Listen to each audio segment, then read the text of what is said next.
या महाराष्ट्रातील ओबीसी, उपेक्षित, वंचित, पीडित, प्रताडित, अपमानित लोकांचे नेते माननीय नामदार छगन भुजबळ साहेब आणि व्यासपीठावरील सर्व मान्यवर मंडळी आणि तुम्ही सर्वजण आज पुण्यश्लोक अहिल्यादेवी नगर मध्ये आपण एकत्रित यासाठी झालोय, हाच निर्धार करण्यासाठी झालोय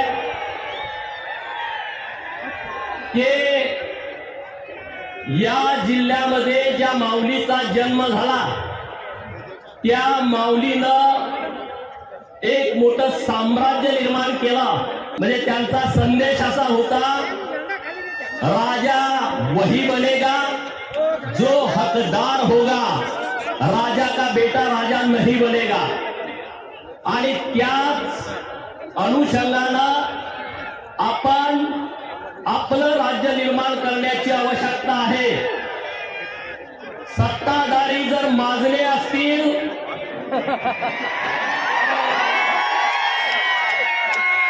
सत्ताधारी जर माजले असतील तर ती सत्ता हिसकावून घ्या, हे पुण्यश्लोक अहिल्यादेवीने सांगितलं आहे। आणि म्हणून मित्रांनो, राजसत्ता आणि राजपाट कधी मागून मिळत नसतो, तर तो नेहमी हिसकावून घ्यायचा असतो। महाराष्ट्रातल्या ओबीसींच्या हक्काचं संरक्षण करण्यासाठी आहे हा लढा। महाराष्ट्रामधल्या ओबीसींच्या वरती जो घाला घालण्याचं काम चालू आहे त्याला विरोध करण्यासाठी आहे। एक योद्धा इंग्रजांच्या विरोधामध्ये लढला, या देशाच्या स्वातंत्र्यासाठी पहिल्यांदा फासावरती जाणारा व्यक्तिमत्व म्हणजे आद्य क्रांतीवीर राजा उमाजी नाईक यांची आज पुण्यतिथी आहे।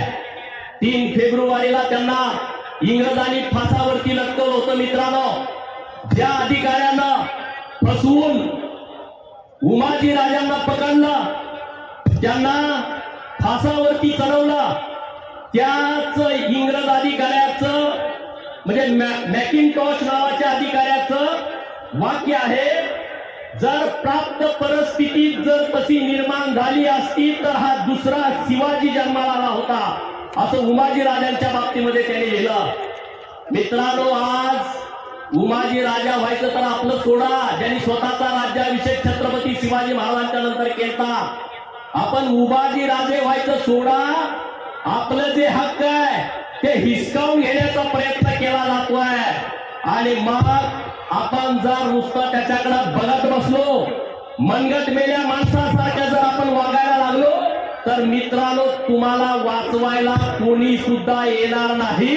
म्हणून आता कुठलीही भीती मनात ठेवू नका, तो काय म्हणाल, तो काय म्हणाल, आमका काय म्हणाल, तमका काय म्हणाल।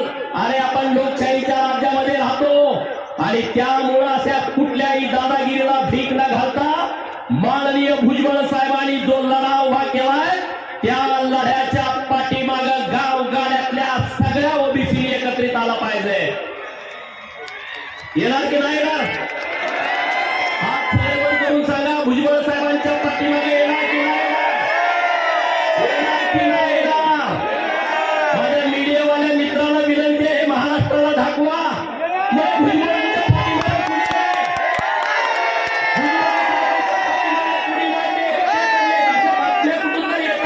त्यांना दाखवा, सगळे हात वर करून दाखवा।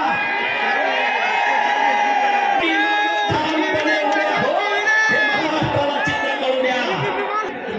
लोकांना वाटलं की सत्तेच्या जोरावरती दादागिरी करू आम्ही, झुंडशाहीच्या जोरावरती आणि ओबीसीचा आवाज दाबू।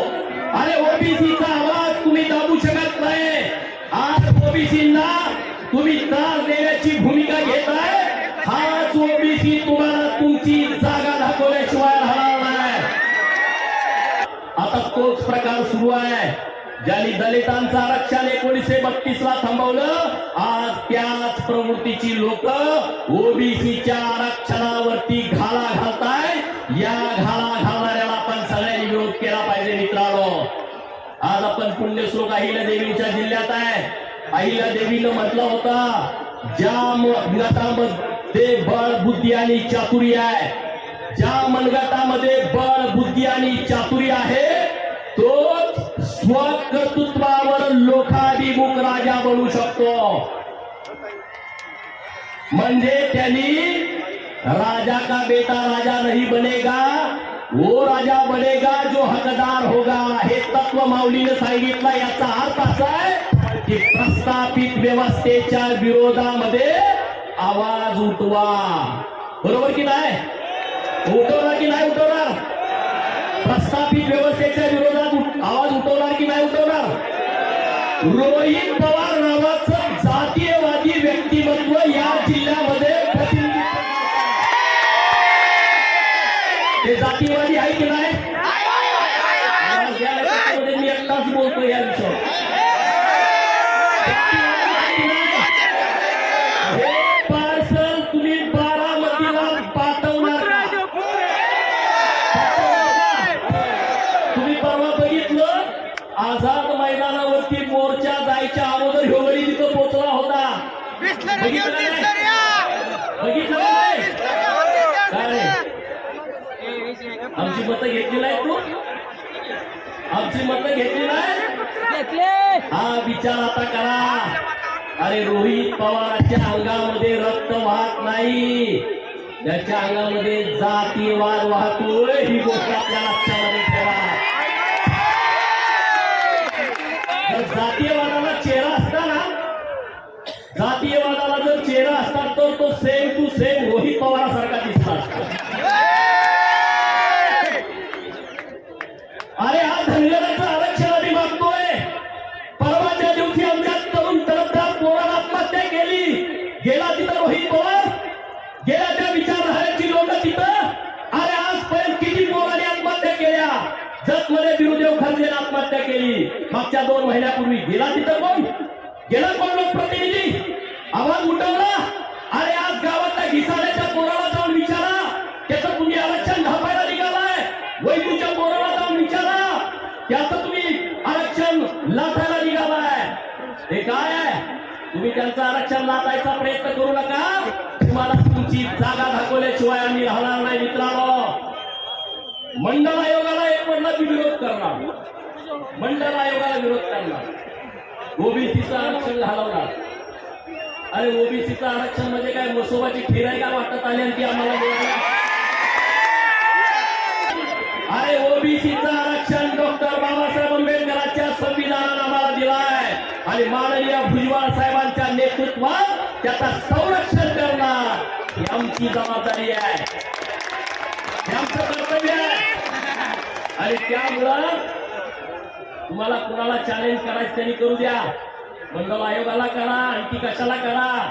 तुम्ही आज आमच्या सरपंच पदावरती डोळा ठेवलाय, तुम्ही आमच्या पंचायत समितीवरती डोळा ठेवलाय, तुम्ही आमच्या जिल्हा परिषद सदस्य पदावरती डोळा ठेवलाय, नगरपालिकेच्या महानगरपालिकेच्या नगरसेवक पदावरती डोळा ठेवलाय, महापौर, जिल्हा परिषदचा अध्यक्ष, पंचायत समितीचा सभापती यावर तुम्ही डोळा ठेवलाय. लक्षात ठेवा, तुम्ही आमची सरपंची घ्याल, आम्ही तुमची आमदारकी घेऊ. तुम्ही आमचं नगरसेवक पद घ्याल, आम्ही तुमची खासदारकी खेचून घेऊ का नाही? अरे कर्पूरी ठाकूर बिहारचे माजी मुख्यमंत्री, त्यांनी ओबीसीचा मोठा प्रयोग केला होता. त्यांनी सत्ता ताब्यात घेतली होती. काल परवा त्यांना नरेंद्र मोदी साहेबांनी भारत रत्न पुरस्कार दिला, जो आपला ओबीसीचा नेता होता. त्यांचा आदर्श या महाराष्ट्रातल्या कोणाने घेतला पाहिजे. भुजबळ साहेबांनी त्यांच्यासोबत काम केलंय त्या काळामध्ये. मित्रांनो, आता हे नवीन सगळे सोयरे,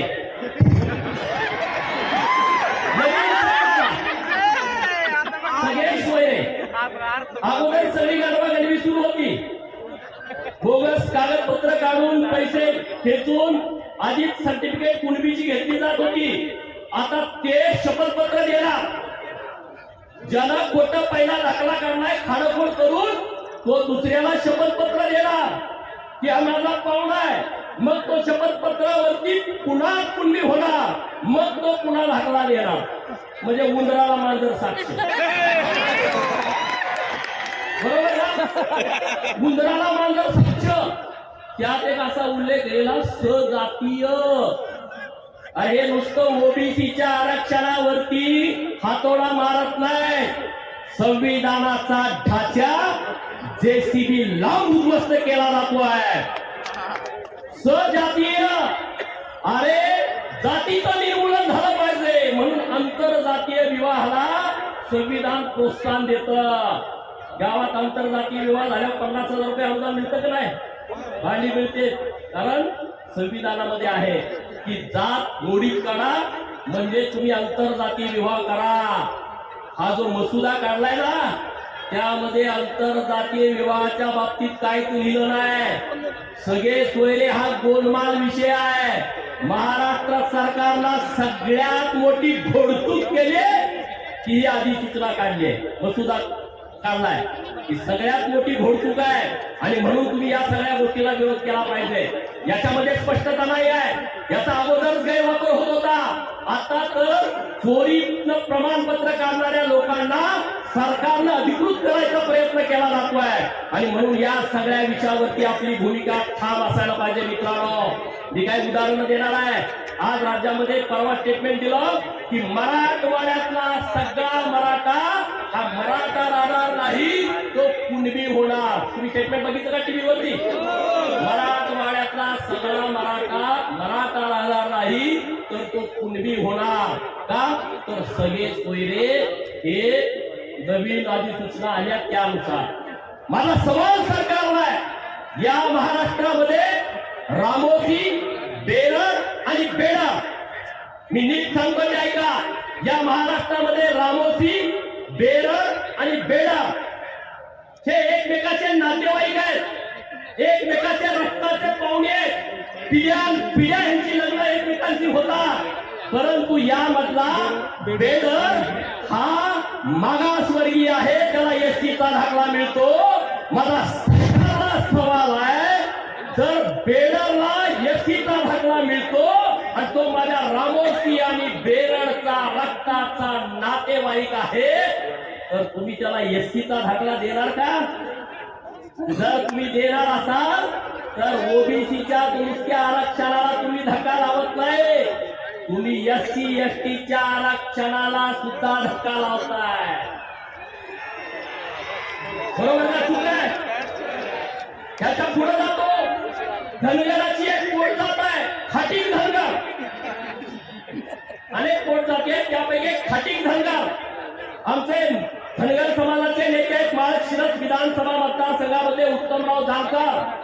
त्यांच्याकडं खाटीक धनगरचं एसटीचं सर्टिफिकेट आहे आणि त्यांनी 2 वेळा 2014 आणि 2019ला विधानसभेची निवडणूक ही एसटी सर्टिफिकेटवरती लढवली.